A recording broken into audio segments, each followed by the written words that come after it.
Hello friends.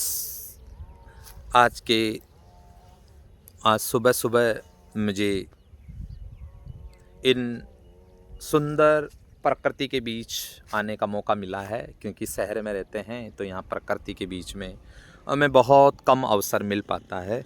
लेकिन आज मुझे मौका मिला है प्रकृति के बीच आने का। इस प्रकृति की सुंदर वस्तुओं के बीच में आने से व्यक्ति अपने जीवन के सभी दुखों से, हर एक प्रकार के तनावों से मुक्ति मिल जाती है। क्योंकि प्रकृति की जो सुंदर वस्तुएं हैं, ये व्यक्ति के जिस प्रकार से किसी को बुखार होता है और बुखार होने पे वो टैबलेट लेता है और बुखार बिल्कुल गायब हो जाता है। उसी तरह से हमारे जीवन में जो भी चिंता तनाव है, ये प्रकृति उन सभी तनाव और चिंताओं को एक क्षण भर में, 1 मिनट में, 1 सेकंड में हमारे उन तनावों को मुक्त कर देती है, दूर कर देती है। तो हमें यदि तनाव मुक्त जीवन जीना है, तो हमारे तनाव को दूर कर सकती है अच्छी किताबें, अच्छे दोस्त, और इनमें भी सबसे इम्पोर्टेंट है हमारी प्रकृति, हमारा एनवायरनमेंट। तो हम सभी को यदि तनाव मुक्त जीवन जीना है, यदि स्ट्रेस फ्री लाइफ जीनी है, तो हमें उन प्रकृति की सुंदर वस्तुओं के बीच में रहना चाहिए जो इस प्रकृति ने खूबसूरत बनाया है। और जो प्रकृति है वो एक फव्वारे की तरह है, is like a fountain which pores. प्रकृति वह एक फव्वारे की तरह है, जैसे एक फव्वारे में पानी बाहर उड़ेलता है एक फव्वारा, वैसे प्रकृति भी सुंदर वस्तुओं को अपने अंदर से निकालती है। और प्रकृति जो पृथ्वी है, ये भी एक प्रकृति का एक सुंदर एक गिफ्ट है। जो पृथ्वी है, ये प्रकृति का एक सुंदर, एक हम ये कह सकते हैं उपहार है। ये पृथ्वी स्वर्ग से, यानी स्वर्ग से उन सुंदर वस्तुओं को लाती है और एक फव्वारे की तरह उड़ेलती है। इस पृथ्वी पर प्रकृति की वो सुंदर वस्तुएं मिलती है, पेड़ हैं, पौधे हैं, फूल हैं। ये प्रकृति के उस फव्वारे की तरह से, फव्वारे में पानी निकलता है और उसी फव्वारा एक प्रकार सा पानी उड़ेलता है, ठीक वैसे ही ये प्रकृति भी हमें क्या करती है, उन सुंदर वस्तुओं को निकालती है। और सुंदर वस्तुएं हमारे तनाव को दूर करती है।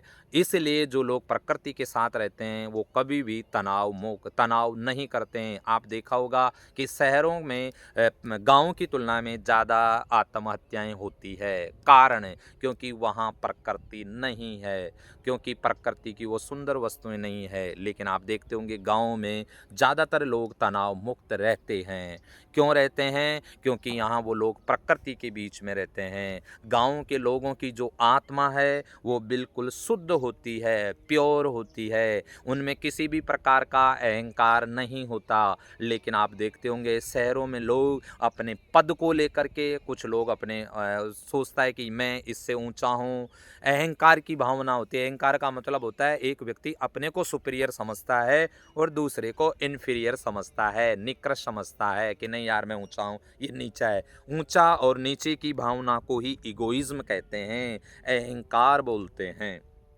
गांव में लोगों के अंदर बिल्कुल भी अहंकार की भावना नहीं पाई जाती है, कोई घमंड वाली भावना नहीं होती है, द्वेष वाली भावना नहीं होती है, द्वेष यानी बदला लेने की भावना नहीं होती है। लेकिन शहरों में आए दिन आप देखते होंगे लोगों में एक दूसरे की बदले लेने की भावना, अहंकार की भावना, घमंड की भावना।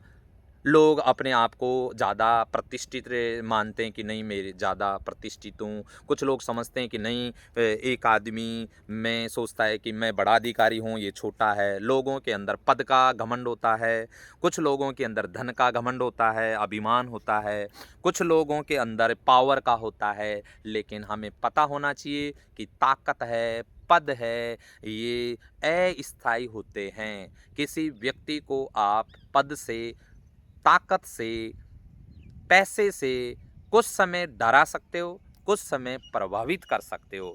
लंबे समय तक लोगों को प्रभावित नहीं किया जा सकता।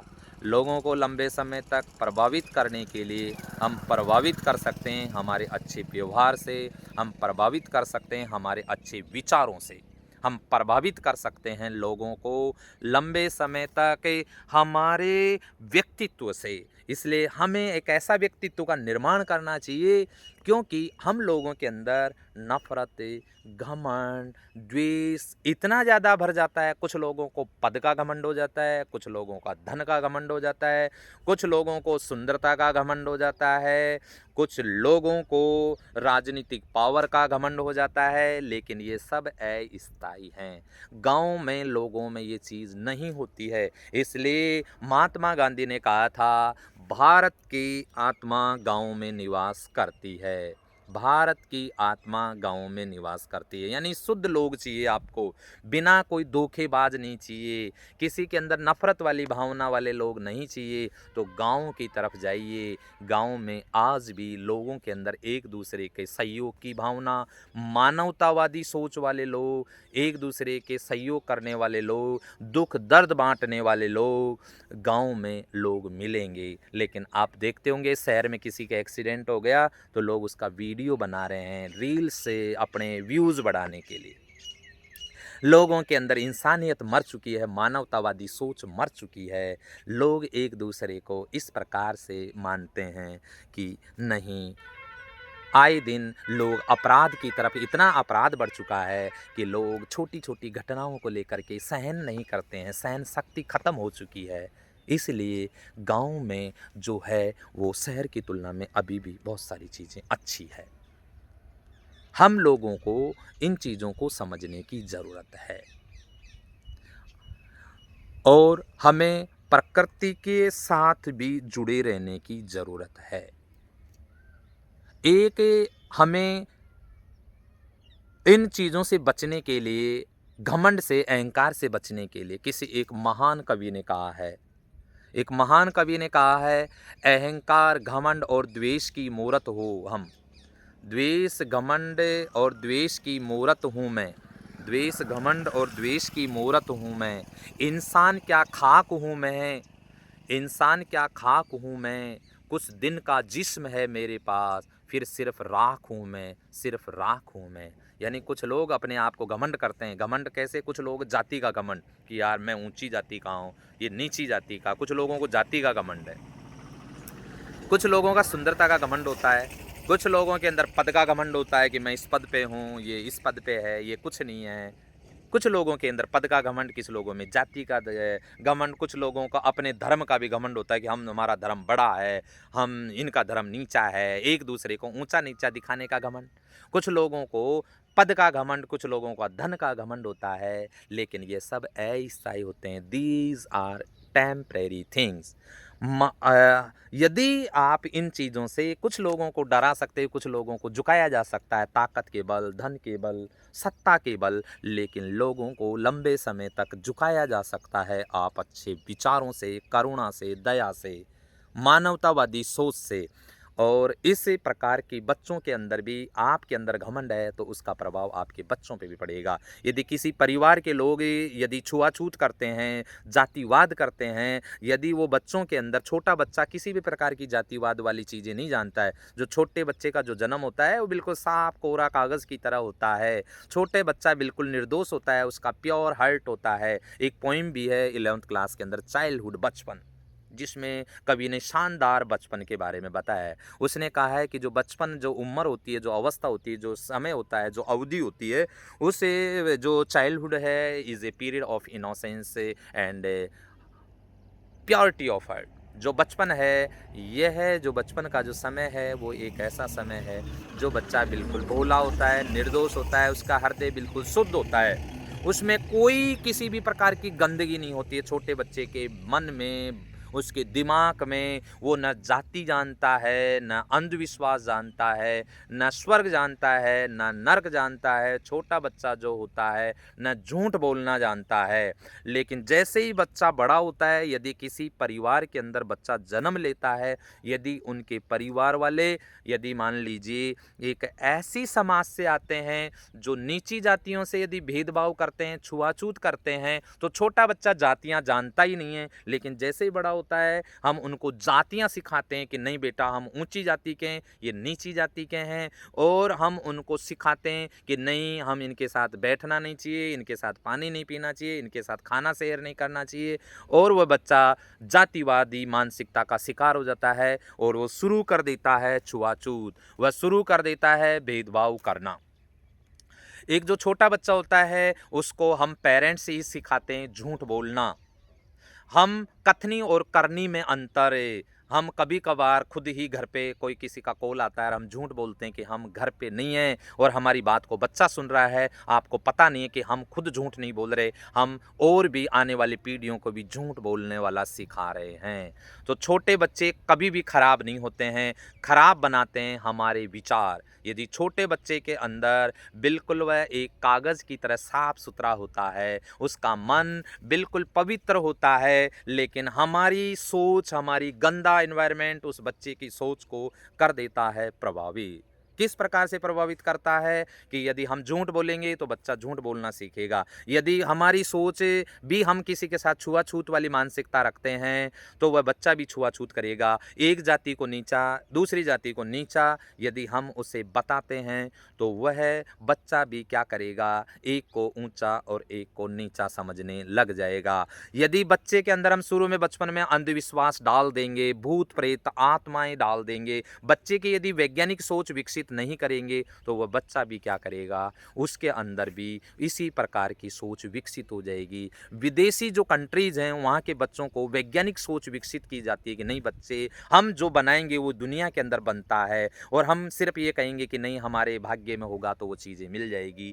भाग्य के भरोसे रहने वाले लोग जो होते हैं वह कमज़ोर होते हैं, वह जीवन में कम हासिल करते हैं, और जो लोग कर्म पे विश्वास करते हैं, जिन बच्चों की वैज्ञानिक सोच विकसित कर दी जाती है वो बच्चे क्या करते हैं, वह अच्छा प्राप्त कर पाते हैं। विदेशी बच्चों की सोच वैज्ञानिक है। अब विदेशी बच्चों को धर्म के बारे में नहीं बताया जाता है, हमारे बच्चों को धार्मिक बताया जाता है कि आपको पैदल यात्रा करने से आपके ये ख्वाब पूरे होंगे, इसके पास जाने से आपकी मनोकामनाएं पूरी होगी, बच्चे किसी महिला के नहीं हो रहे हैं तो यहाँ जाने से पूरी होगी। आज भी हमारा समाज उन अंधविश्वासों से, उन भेदभावों से, उन छुआछूत करना हम बच्चों को सिखा रहे हैं, और फिर हम बच्चों को बढ़िया स्कूल में पढ़ा रहे हैं, अच्छी स्कूल में पढ़ा रहे हैं, और परिवार में सिखाया जा रहा है एक को ऊंचा और एक को नीचा। आप कितनी भी महंगी स्कूल और कितनी भी अच्छी स्टैंडर्ड स्कूल में यदि बच्चे को पढ़ा रहे हो और उस बच्चे की सोच को संकीर्ण बना रहे हो, जातिवादी बना रहे हो, भेदभाव वाली बना रहे हो, तो समझ लो आप उस बच्चे को कैसे देश में बदलाव होगा। भारत एक विकसित देश बनने की बात कर रहे हैं हमारे देश के प्रधानमंत्री, लेकिन जब तक इस देश के अंदर जातिवाद छुआछूत होगा, बच्चों की सोच वैज्ञानिक नहीं होगी, हम एक धर्म के आधार पर दूसरे धर्मों से लड़ते रहेंगे, एक धर्म को महान बनाएंगे, एक धर्म को ऊंचा बताएंगे, एक को नीचा बताएंगे। जब इस प्रकार की सोच रहेगी तो ये न तो समाज बढ़ सकता, न परिवार बढ़ सकता। हम सभी पेरेंट्स होने के नाते, माता पिता होने के नाते, हम लोग इस नए वर्ष पर, इस नए दिन पर हम संकल्प लें कि बच्चों के अंदर कभी भी जातिवादी मानसिकता नहीं डालें। जब तक इस देश में जातियां रहेगी, इस देश में छुआछूत रहेगी। एक को ऊंचा, एक को ऊंचा, एक को नीचा मानते रहेंगे। हम फिर कितना भी मना लें गणतंत्र दिवस, जब तक इस देश कितना भी मना लें हम स्वतंत्रता दिवस, केवल ये बातें केवल सैद्धांतिक रह जाएगी। जब तक धरातल पर हम कोई ऐसा काम नहीं करेंगे जिससे इस देश के अंदर जातियां खत्म हो, अंधविश्वास खत्म हो। आज़ादी के 70 साल बाद भी हम मना रहे हैं स्वतंत्रता दिवस, हम मना रहे हैं गणतंत्र दिवस, हम मना रहे हैं संविधान दिवस, लेकिन प्रैक्टिकल में धरातल में क्या आपको मिल रहा है? आज़ादी के 70-75 साल बाद भी इस देश के अंदर आज भी दलित को यानी बारात निकालने का अधिकार नहीं है, अच्छे कपड़े पहनने का अधिकार नहीं है, एक बोलने का अधिकार नहीं है। हम अभी भी सही को सही और गलत को गलत नहीं बोल सकते हैं। आज भी गणतंत्र दिवस पर विद्यालयों में कोई भी, हम सभी भाषण देते हैं कि आज के दिन संविधान लागू हुआ, लेकिन आज भी किसी भी विद्यालय में संविधान दिवस के दिन और गणतंत्र दिवस के दिन नए संविधान की किताब रखी जाती है, नए विद्यालयों में संविधान की प्रस्तावना का वाचन करवाया जाता है।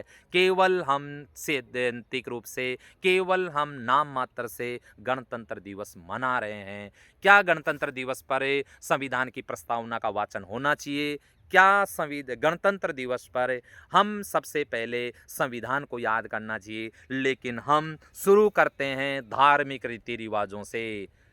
बल्कि भारत एक धर्मनिरपेक्ष देश है। किसी भी विद्यालय में गणतंत्र दिवस की शुरुआत करने से पहले कोई भी धार्मिक देवी देवताओं को कभी भी इस प्रकार का नहीं करना चाहिए। यदि किसी विद्यालय में किसी धर्म विशेष से संबंधित मूर्ति पर गाना गा करके, यदि माला चढ़ा करके हम गणतंत्र दिवस मना रहे हैं, इसका मतलब हम संविधान के खिलाफ गलत कार्य कर रहे हैं। संविधान कह रहा है कि भारत विद्यालय में किसी भी धर्म विशेष से संबंधित कोई पूजा अर्चना नहीं होनी चाहिए, क्योंकि भारत संविधान ये कहता है कि जो विद्यालय शिक्षण संस्थाएं हैं किसी एक धर्म को बढ़ावा नहीं दे सकती, क्योंकि विद्यालय में सभी धर्म के बच्चे पढ़ते हैं, लेकिन व्यवहार में आज भी नहीं देखा जाता। तो साथियों, हम सभी की जिम्मेदारी बनती है कि हम अपने बच्चों को एक ऐसा वातावरण दें जिनके अंदर, उनके अंदर सोच में सभी जातियों के प्रति सम्मान रहे। आज भी गणतंत्र दिवस, स्वतंत्रता दिवस पर ग्रामीण क्षेत्रों में विद्यालय के अंदर जो भी मिठाई वितरण का कार्यक्रम किया जाता है, हम संविधान में ये पढ़ते हैं कि भारत में आज भी हम धर्म के, भाषा और जाति के आधार पे कोई भेदभाव नहीं है। भारत का संविधान लागू हुआ और संविधान लागू होने के बाद भारत के अंदर भेदभाव खत्म हो गया, लेकिन आज भी प्रैक्टिकल देखा जाता है कि विद्यालय में मिठाई वितरण में उन वर्गों को, उन जातियों को मौका नहीं दिया जाता। उच्च वर्ग के लोग ही मिठाई वितरण करते हैं। तो हम कैसे कह सकते हैं कि आज भी भारत में संविधान लागू हुआ है? तो हम सबको अभी भी इस देश में धरातल पर संविधान को लागू करना है, तभी गणतंत्र दिवस सार्थक होगा। आज भी भारत के अंदर लोगों को मूंछ रखने का अधिकार नहीं है, बारात निकालने का अधिकार नहीं है, बोलने का अधिकार नहीं है। ये हम लोग कैसे मान लेंगे कि भारत में संविधान लागू हो गया? संविधान तभी लागू होगा जब ये इस प्रकार की घटनाएं समाप्त होगी, और जब तक इस देश के अंदर इस प्रकार की घटनाएं, जब तक देश में भेदभाव रहेगा, जाति मुक्त भारत नहीं होगा, ये देश कभी भी विकसित देश नहीं बन सकता। क्योंकि देश के अंदर जब तक विज्ञानवादी सोच नहीं आएगी, सामाजिक अंधविश्वास, सामाजिक भेदभाव खत्म नहीं होगा, सामाजिक समरसता स्थापित नहीं होगी, जब तक भारत एक विकसित देश नहीं बन सकता। और इसकी शुरुआत हम सभी युवाओं को, सभी लोगों को मिलकर के करना पड़ेगा। ये केवल एक व्यक्ति विशेष का कार्य नहीं है। तो हम, मेरे जितने भी मेरे ये विचार हैं, मैं आप सभी को इस वीडियो के माध्यम से, मुझे आज अच्छा लगा कि मुझे शेयर करना चाहिए। और मैं, यदि कोई मेरे विचारों से सहमत नहीं हो, कोई हो सकता है कि मेरे विचार, पूरे विचार किसी व्यक्ति के पूरी तरह से, क्योंकि बहुत सारे हमारे गांधी जी के विचार भगत सिंह को पसंद नहीं थे, भगत सिंह के विचार गांधी जी को पसंद नहीं थे। हो सकता है कि कुछ विचार हमारे, हो सकता है कि सभी विचारों से आप सहमत नहीं हो, लेकिन हो सकता है कि अधिकांश विचारों से आप लोग मेरे से विचारों से सहमत होंगे। इसी उम्मीद और आशा के साथ हम एक नए भारत का निर्माण करेंगे, एक ऐसा भारत जिसके अंदर समानता हो, सामाजिक न्याय हो, आर्थिक न्याय हो, राजनीतिक न्याय हो। इस देश में सामाजिक, आर्थिक और राजनीतिक न्याय स्थापित नहीं होगा, ये भारत अभी भी पूरी तरह से संविधान वाली बात नहीं कहेंगे कि हम केवल विद्यालयों में गणतंत्र दिवस और अनेक संस्थानों में गणतंत्र दिवस मनाने से ही काम नहीं चलेगा। ये वास्तव में संविधान भारत के इस धरातल पे उतरना चाहिए और भारत में संपूर्ण रूप से लागू होना चाहिए। केवल कार्यक्रमों को मनाने के साथ में हमें सामाजिक न्याय स्थापित करना होगा इस देश में, हमें स्थापित करना होगा राजनीतिक न्याय, हमें स्थापित करना होगा आर्थिक न्याय। सामाजिक न्याय जब तक स्थापित नहीं होगा, जब तक हमारे देश के लोगों में भेदभाव की भावना ख़त्म नहीं होगी। आज भी इंडिया के अंदर सोशल जस्टिस नहीं है, आज भी समाज में भेदभाव है। हज़ारों ऐसी घटनाएं आए दिन घटित होती रहती है, हो चुकी है, हो रही है, कि आज भी सोशल जस्टिस नहीं है। आज भी बड़े बड़े पदों पर रहने वाले अधिकारियों के साथ भेदभाव होता है। आज भी गाँव के अंदर ऐसी घटनाएं पढ़ने को मिलती है जिससे हम कह सकते हैं कि भारत में आज भी सामाजिक न्याय स्थापित नहीं है, आज भी राजनीतिक न्याय स्थापित नहीं है, आज भी राजनीति के अंदर लोगों को चुनाव में कहीं न कहीं ऐसे लोगों का चयन नहीं हो पाता है जो योग्य हैं। आज भी राजनीतिक रूप से न्याय स्थापित नहीं हुआ है। आर्थिक न्याय ये कहता है कि भारत के उत्पादन के जो भी संसाधन हैं उनका समान रूप से वितरण होना चाहिए, लेकिन आजीविका के जो साधन हैं वह केवल भारत के 10% लोगों के पास भारत की 90% जो भौतिक संसाधन हैं उनका कब्जा है और कुछ 80 करोड़ लोग 5 किलो अनाज पर निर्भर हैं। और हमारे देश के प्रधानमंत्री कह रहे हैं कि भारत इतनी बड़ी अर्थव्यवस्था बन चुकी है। ये केवल कागजी और कोरे वादे हैं साथियों।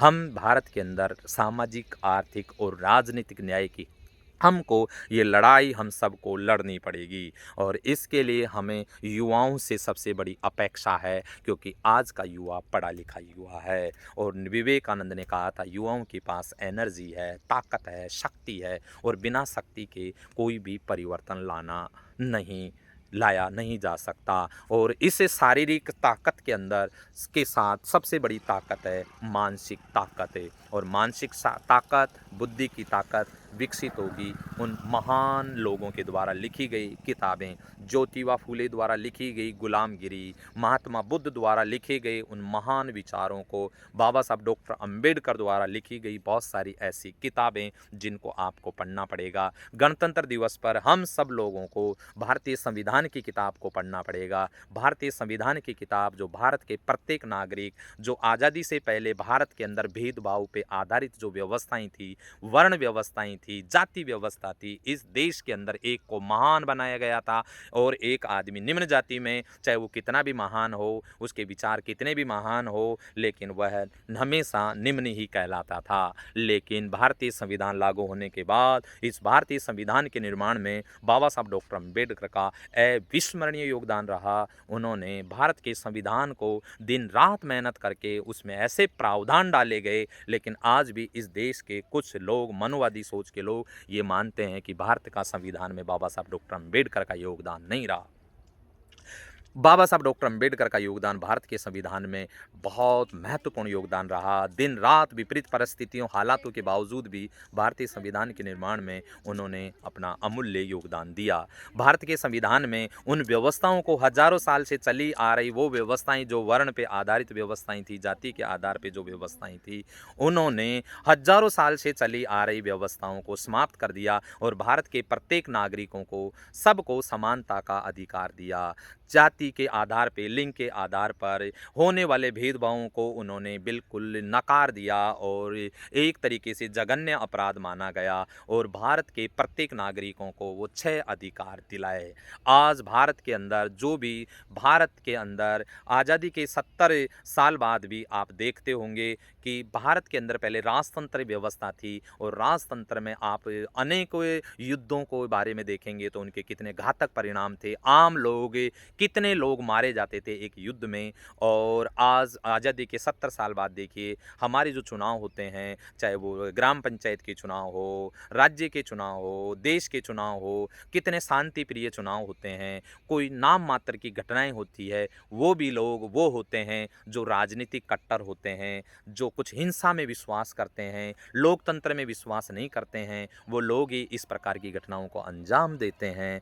और हमारी इस लोकतंत्र ने क्या शानदार व्यवस्था बना दी है, बिना किसी हिंसा के, बिना किसी नुकसान के हमारे देश के जो शासन हैं, जो सत्ता में चलाते हैं, जो शासन करते हैं, वह शांतिपूर्ण तरीके से एक अच्छा राजा चुना जाता है, एक शासक चुना जाता है। और आज़ादी से पहले राजतंत्र में कितने खून बहते थे, निर्दोष जनता मरती थी। इसलिए कौन कहता है कि लोकतंत्र अच्छा नहीं है? भारत के अंदर लोकतंत्र, लेकिन आज भी लोकतंत्र के अंदर जनता के पास शक्ति होनी चाहिए, चाहिए, लेकिन आज भी जनता को कहीं न कहीं राजनीतिक जागरूकता के अभाव में हम ऐसे नेता चुन लेते हैं। आज भी हमें प्रलोभन दिया जाता है। आज के पढ़े-लिखे लोग भी, गाँव के लोग भी, शहरों के लोग भी ज़्यादातर उन लोगों को वोट देते हैं जो योग्य नहीं है, शिक्षित नहीं है, केवल चंद प्रलोभनों में आ जाते हैं। हम लोग इन प्रलोभनों से बाहर निकलेंगे।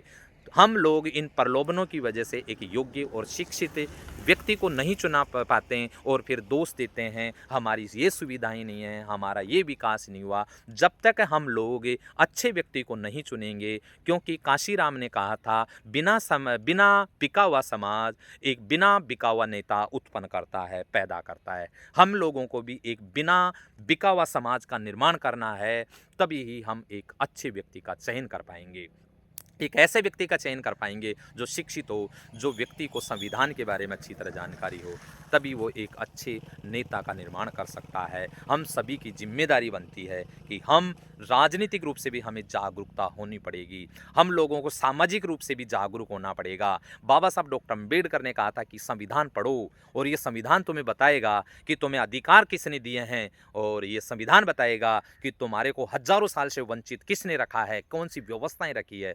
इतिहास जानो, क्योंकि वो नई कौम वो इतिहास नहीं रच सकती जो इतिहास को नहीं जानती है। हम सबको भी इतिहास को जानने की कोशिश करनी चाहिए। बाबा साहब डॉक्टर अम्बेडकर ने उन इतिहास में पढ़ा, उन किताबों को पढ़ा, उन धार्मिक ग्रंथों को पढ़ा, उन सब को पढ़ने की कोशिश की कि भारत के अंदर भेदभाव की क्या कारण है, क्या कारण है इस देश के अंदर आज भी कुछ जातियां पिछड़ी रह गई, कुछ जातियों के साथ भेदभाव, अत्याचार और अन्याय होता है। और उन्होंने इतने घंटे पढ़ने के बाद पूरा जीवन अर्पित कर दिया इस देश के दबे कुचले लोगों के लिए, उन महिलाओं के लिए। इस देश के अंदर अधिकांश जनसंख्या उनकी होने के बावजूद भी वह 2 वक्त की समय पर रोटी नहीं जुटा पा रहे थे। उन लोगों के लिए संघर्ष किया बाबा साहब डॉक्टर अम्बेडकर ने। कुछ जातिवादी लोग जिनकी संकीर्ण मानसिकता है, केवल बाबा साहब डॉक्टर अम्बेडकर को सिर्फ यही बोलते हैं कि केवल उन्होंने दलितों को आरक्षण दिलाया, केवल दलितों के लिए काम किया। लेकिन उन लोगों को, हम सबको, युवाओं को ये बताना चाहिए कि बाबा साहब डॉक्टर अम्बेडकर दलितों के नेता नहीं थे।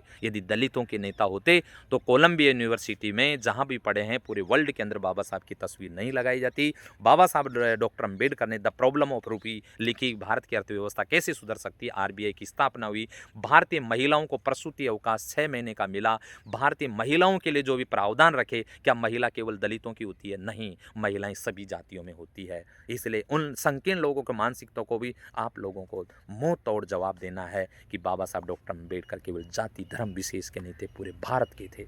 और बाबा साहब डॉक्टर अम्बेडकर ने कहा था, मैं भारतीय पहले बार जन्म भी भारतीय के रूप में हुआ है, मरूंगा भी भारतीय के रूप में। उनके अंदर राष्ट्र भावना थी। ये केवल धर्म की बातें करने वाले ये राष्ट्र विरोधी हैं, केवल ये संकीर्ण लोग हैं जो केवल एक धर्म को बढ़ावा दे रहे हैं। भारत एक धर्मनिरपेक्ष देश है। बाबा साहब डॉक्टर अम्बेडकर ने कहा था कि भारत के प्रत्येक नागरिकों को अपनी आज़ादी है, स्वतंत्र है, वो किसी भी धर्म को माने, भगवान को माने या नहीं माने, आस्तिक हो या नास्तिक हो। आज हम लोग जो स्वतंत्रता पूर्वक धार्मिक स्वतंत्रता है, हम किसी भगवान को मानने की या नहीं मानने की, ये संविधान हमें अधिकार देता है। साथियों, इस सभी गणतंत्र दिवस पे हम सभी को ये जिम्मेदारी बनती है कि हम सब उन महापुरुषों को पढ़ें। और इस देश में जो व्याप्त अंधविश्वास है, भेदभाव है, इस भारत को जब तक सामाजिक न्याय स्थापित नहीं होगा, इस देश में जब तक भेदभाव समाप्त नहीं होगा, भारत अभी पूरी तरह से आज़ाद नहीं है, केवल किताबों में आज़ाद है। अभी भी हमें आज़ादी के लिए, सम्मान की हमें लड़ाई लड़नी होगी। इसके लिए हमें युवाओं को आगा आना पड़ेगा और हमारे बच्चों को हमारे महापुरुषों के बारे में बताना पड़ेगा, क्योंकि हम आज़ादी की ज़िंदगी और सम्मान की जो ज़िंदगी जी रहे हैं वो बाबा साहब डॉक्टर अम्बेडकर की वजह से जी रहे हैं। भारतीय संविधान में बाबा साहब डॉक्टर अम्बेडकर का एक महान योगदान रहा। इन लोगों को एक संविधान के लिए इनको बाबा साहब जैसे लोग नहीं मिले थे, ये विदेश भी गए, लेकिन इनको केवल एक ही व्यक्ति मिला, बाबा साहब डॉक्टर अम्बेडकर। इस दुनिया के अंदर ही नहीं, भारत के अंदर ही नहीं, पूरी दुनिया के अंदर बाबा साहब डॉक्टर अम्बेडकर जितना महान और ज्ञानी व्यक्ति नहीं था। लेकिन कुछ लोग जो मानसिकतावादी वाले लोग, कुछ लोग अभी भी बाबा साहब डॉक्टर अम्बेडकर के लिए कहते हैं कि भारतीय संविधान में उनका योगदान नहीं रहा। तो उनको बताइए कि बाबा साहब डॉक्टर अम्बेडकर 32 डिग्रियों वाला भारत के अंदर कोई भी व्यक्ति नहीं था, हमारे पुरखे थे। लेकिन हम लोगों को अधिकार नहीं मिला क्योंकि हमें आज़ादी से पहले शिक्षा से वंचित रखा गया। लेकिन जब मौका मिला तो हमारे पूर्वजों ने भारत का एक खूबसूरत संविधान लिख दिया। हमें गर्व होना चाहिए कि हम उस कौम से आते हैं जिसने भारत का संविधान लिख दिया, जिसकी प्रशंसा न केवल भारत में बल्कि विश्व के अन्य देश के प्रधानमंत्री, राष्ट्रपति भी करते हैं कि भारत का संविधान एक बहुत खूबसूरत संविधान है, बहुत खूबसूरत ग्रंथ है जो भारत को, सभी धर्मों को, सभी जातियों को एकता के बांधे हुए हैं, पिरो रखे हैं। इस देश के अंदर आज़ादी के इतने साल बाद भी सभी धर्मों के लोग, सभी जाति, धर्म, संप्रदाय, लिंग के सभी लोग बहुत प्रेम से रहते हैं, सभी अपने धर्मों के अनुसार कार्य कर रहे हैं। लेकिन कुछ लोग धर्मों के आपस में झगड़ने का, लड़ाने का कार्य करते हैं। साथियों, मैं अपनी समझ के अनुसार जो भी मेरे विचार थे आप सभी के सामने प्रकट करने की कोशिश की है। आइए हम इन सभी गणतंत्र दिवस पर हमारे सभी देशवासियों से, युवाओं से मैं अपील करना चाहूँगा कि हमें परिवर्तन लाना पड़ेगा। हमें किसी के भरोसे नहीं छोड़ सकते, क्योंकि हम सोचें कि परिवर्तन स्वतः होता है। कुछ परिवर्तन स्वतः होते हैं, प्रकृति में होने वाले परिवर्तन स्वतः होते हैं, लेकिन कुछ सामाजिक परिवर्तन के लिए हमारे जैसे युवाओं को, शिक्षित युवा वर्गों को आगे आना पड़ेगा। तभी हम समाज में क्या ला सकते हैं? परिवर्तन ला सकते हैं। परिवर्तन के लिए यदि भगत सिंह इस देश के लिए बलिदान नहीं होता तो आज़ादी नहीं मिलती। हमें भी इस देश की, समाज की गुलामी से बाहर निकालने के लिए हमें भी हमारी समाज के पढ़े लिखे भगत सिंह पैदा करने होंगे, ताकि इन गुलामी की जंजीरों को तोड़ सकें, भारत के अंदर समानता स्थापित कर सकें, सामाजिक न्याय स्थापित करें, सामाजिक अन्याय के खिलाफ लड़ सकें। उन युवाओं को पढ़ना होगा और हमें अपनी सोच को जाति से ऊपर उठना पड़ेगा, क्योंकि जातियों में भी उपजातियां बनी हुई है। हम लोग उन लोगों को दोष देते हैं कि हमारे साथ जातियों के आधार पर भेदभाव होता है। नहीं, हम लोग आपस में भी एक दूसरे से जाति के आधार पर भेदभाव करते हैं। एससी के अंदर भी हम एक दूसरी जातियों से भेदभाव करते हैं। इसलिए हम लोगों को भी अन्य लोगों को दोष देने से पहले शुरुआत अपने लोगों से करनी होगी। हम लोग आपस में जो भेदभाव कर रहे हैं इससे बिल्कुल ख़त्म करना होगा और लड़ना होगा अन्याय के लिए, लड़ना होगा समानता के लिए, लड़ना होगा न्याय स्थापित करने के लिए। जब तक इस देश में सामाजिक न्याय स्थापित नहीं होगा, हम अन्य न्याय की तुलना नहीं कर सकते, उनकी हम लोग कल्पना नहीं कर सकते। साथियों, आप सभी को पुनः इन्हीं उम्मीद और आशाओं के साथ मैं अपने विचारों को यहीं विराम देता हूं और उम्मीद करता हूं कुछ नए विचारों के साथ, कुछ नए वीडियोज़ के साथ, यदि आप लोगों को ये विचार पसंद आएंगे तो हम कोशिश करेंगे कि हमारे जो विचार हैं वो हमारे जन जन तक पहुँचे और हमारे युवाओं के अंदर क्रांति लाएं, हमारे युवा सही रास्ते पे चलें, उन चीज़ों को छोड़ दें जो हमें बर्बाद करते हैं, चाहे वो नशा हो, अंधविश्वास हो, छुआछूत हो। और हम लोग इस समाज में नया परिवर्तन लाएंगे। आप सभी के इसी कामना के साथ और शुभकामनाओं के साथ मैं अपने विचारों को विराम देता हूं और उम्मीद करता हूं कि कुछ सालों में हम लोग परिवर्तन लाएंगे। और जो भी मेरे विचारों को पसंद करें, मैं आप सभी का बहुत वेलकम है। मेरे मोबाइल नंबर भी मैं वीडियो के माध्यम से और मैं वहां पर डिस्क्रिप्शन में मैं ऐड कर दूंगा। आप सभी को पुनः आप सभी को गणतंत्र दिवस की हार्दिक शुभकामनाएं। और हम भारत के अंदर हम लोग इस संविधान को बचाएंगे, और ये संविधान ही है जो हमारे लिए ऑक्सीजन है। बिना ऑक्सीजन के हम 2 मिनट नहीं रह सकते। हमारा संविधान का जन्म से लेकर के हमारी मृत्यु तक भारतीय संविधान का बहुत निर्माण है, और इस गणतंत्र दिवस से भारतीय संविधान के निर्माण में बाबा साहब डॉक्टर अम्बेडकर का बहुत बहुत योगदान रहा। हमें सत सत नमन करते हैं उस महान व्यक्तित्व को जिसने अपना पूरा जीवन अर्पित कर दिया इस देश के उन लोगों को जो अपमान का जीवन जीते थे, शोषण का जीवन जीते थे, जिन्होंने आज हम बोलने का अधिकार, अभिव्यक्ति का अधिकार और हमें इंसान जीवन जीने का अधिकार दिला गए। उस महान कोटि महान नमन और प्रणाम करता हूँ उस महान व्यक्ति को। धन्यवाद। जय भीम, जय भारत, जय संविधान, जय गणतंत्र दिवस।